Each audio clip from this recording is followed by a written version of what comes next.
Coach Twelvetrees, your thoughts on today's game?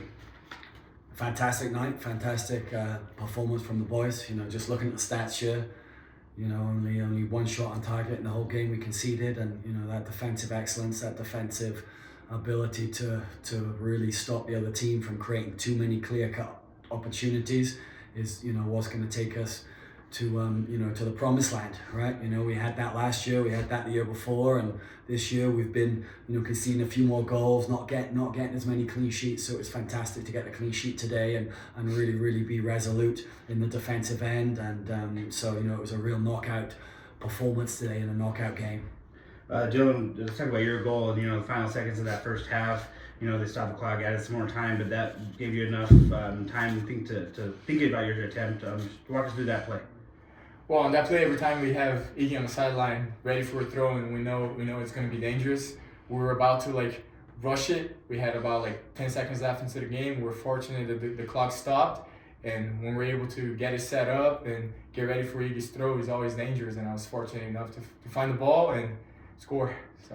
And Joey Jordan, with you, Coach talked about the physicality play at midfield and how the defense did well in preserving the shutout. Let's talk about how physical, the play at midfield was today. Yeah, definitely. Cal State LA is a team that there's some dogs in the middle.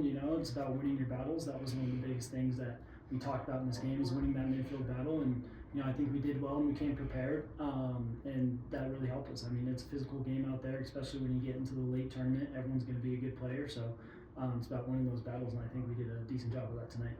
And Dylan, back in you, you're part of the back line that very stingy defense all year long. Let's talk about their play throughout the day, preserving that shutout, even late in that second half when they were applying pressure. I mean, all the boys and coach, we know how much we've been fighting for that clean sheet. It hasn't come as much as it happened last year, but every time we were able to end the game with a 0 on the opposite team, it's like a goal for us, and we celebrate it like so. And it wasn't only the back line today, the midfield, the strikers, even the boys that came from the bench and the boys that didn't come from the bench, fires up throughout the whole game. Everybody put in a percentage on that clean sheet and keeping Cal State LA to 0, which was a very difficult task, and they were a great team as well. Coach, going back to you, second and third goal were scored in a matter of under 2.5 minutes. Sean Andrews, captain, just talk about his play for you guys today. Well, it's just all season, he's not all heroes wear capes, right? He was fantastic again, and to score, I think is that 11 goals? 10 goals. That's 10 goals from centre back. We actually talked about at the beginning of the season that we thought him and Kayo needed to get 10 goals each for us to be successful, and they both got 10 now. I think he was fantastic, but it was a spell in the game where we were able to play in their half.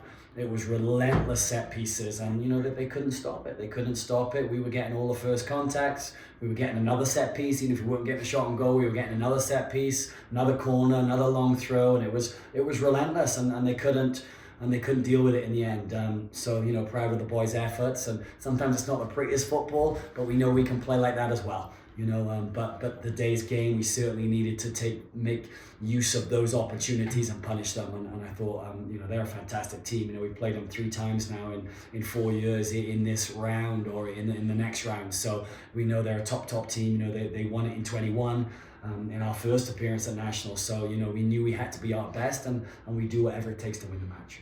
And with the win, ThunderWolves move on to their 3rd regional final in a row against a familiar foe in Fort Lewis College. What's your early thoughts on that match next Saturday? Yeah, just a phenomenal achievement from these guys. Dylan's been here for all 3 of those games. The boys that have come into the program, the commitment to getting better, the commitment to keeping the standards high within the new players coming into the team like Joey, and that level of commitment of standards and desire and passion is unbelievable. And we've been to 4 RMAC finals in a row, now 3 super regional finals in a row, and I think it just shows so much of not just their ability, because everybody's good, it just shows so much for their character. And last thing, this will be the first regional final played here at Gonzales Stadium. How big is that for your guys, and to play in front of the crowd, the home crowd? Yeah, they've been great. We appreciate the fans coming out. These boys are big in the community. Dylan's a bit of a rock star in the community. I think everybody loves him. He's probably got half the fans out there himself, right? So no, we appreciate the fans. We appreciate the atmosphere, and it's certainly been helping us in this playoff run playing these games at home. Awesome. Thank you, Coach, and Dylan and Joey. Yeah. Thank you, guys. Thank you guys. Good job, boys. Let's go. One more. Yes, sir.